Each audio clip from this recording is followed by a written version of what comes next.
Today's reading is Revelation 10.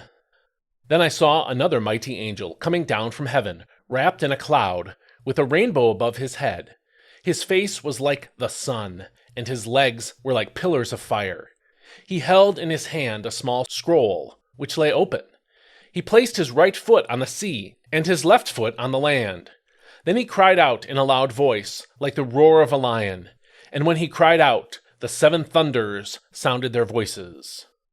When the seven thunders had spoken, I was about to put it in writing, but I heard a voice from heaven saying, "Seal up what the seven thunders have said, and do not write it down."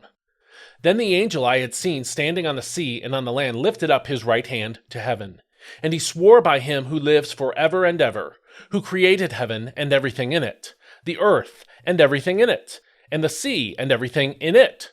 There will be no more delay. But in the days of the voice of the seventh angel, when he is about to sound his trumpet, the mystery of God will be fulfilled, just as he proclaimed to his servants, the prophets.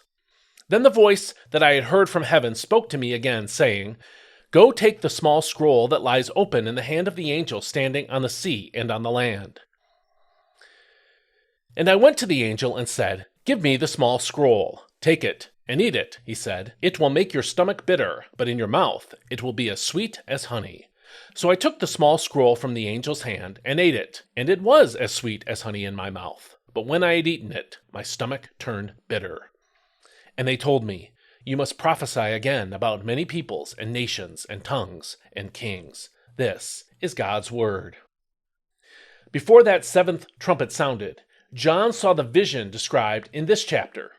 While the language in this chapter describes a visually stunning scene, very little of what John saw here is interpreted for us directly. The mighty angel is another revelation of Christ.